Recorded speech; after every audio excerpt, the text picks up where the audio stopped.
Hey plant lovers, welcome to Green Thumb Garden. Today we are diving into a topic that will change the way you think about snake plants, how to force a snake plant to produce pups for unlimited propagation. I'm your host, and I have been growing snake plants for years, and I've discovered a few tricks that will make your collection explode with new growth. Before we jump in, make sure you subscribe and hit the bell so you never miss a gardening tip.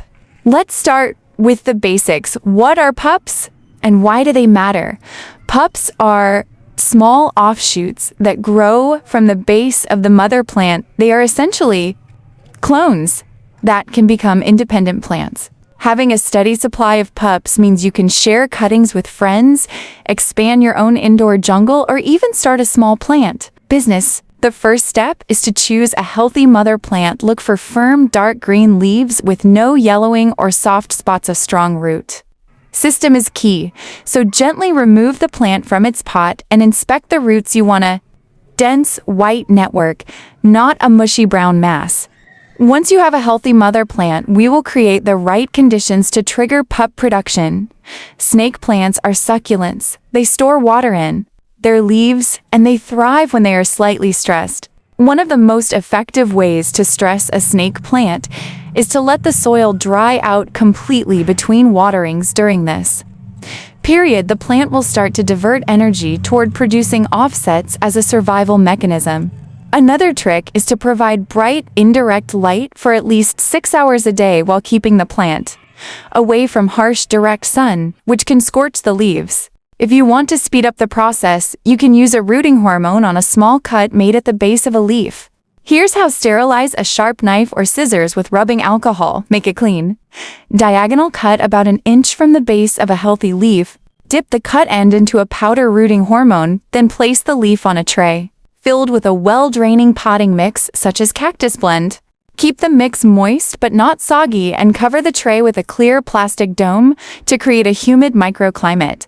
Within a few weeks, you will see tiny roots emerging from the cut end, and soon after, a small pup will start to grow at the base of the leaf. Within a few weeks, you will see tiny roots emerging from the cut end, and soon after, a small pup will start to grow at the base of the leaf. While the leaf is rooting, you can also encourage the mother plant to produce more pups by gently separating any existing offsets that have already formed. Use a clean knife to cut the pup away from the mother, keeping a small piece of root attached, then plant it in its own pot.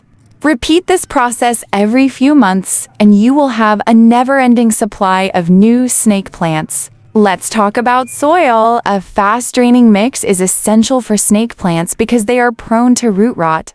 Combine equal parts potting soil, coarse sand, and perlite. This will give you the perfect texture for water to flow through. Avoid using regular garden soil. It retains too much moisture and will drown the roots. Watering schedule is crucial. During the pup production phase, water sparingly, allowing the top inch of soil to dry before the next watering. In winter, reduce watering even further as the plant enters a dormant period. Temperature also plays a role. Keep your snake plant in a room that stays between 65 and 80 degrees Fahrenheit. Avoid cold drafts and sudden temperature changes, which can shock the plant and halt pup formation. Fertilizer can give your plant a boost, but use it sparingly during the active growth phase. A balanced liquid fertilizer, diluted to half strength once a month, will provide the nutrients the plant needs without encouraging excessive leaf growth at the expense of pups. Now let's address a common mistake: overwatering the soil. If the soil stays wet for too long, the roots will rot and the plant will stop producing offsets. Always check the moisture level with your finger before you water. If the soil feels dry at the surface, it is time to water. If it feels damp, wait a few more days. Another tip is to use a pot with drainage holes and a saucer to catch excess water. This will prevent water from sitting at the bottom of the pot where roots can sit in stagnant moisture. For those who want to take the propagation to the next level, you can try the leaf splitting method. This involves cutting a healthy leaf into several sections, each with a small piece of the base attached. Place each section in the same well-draining mix and keep them to a humid environment. Over time, each section will develop its own root system and produce a pup. This method is great for creating many plants from a single leaf and works especially well with variegated varieties. As we wrap up, let's recap the key steps to force a snake plant to produce pups. Choose a healthy mother plant, provide bright, indirect light, allow the soil to dry out between waterings.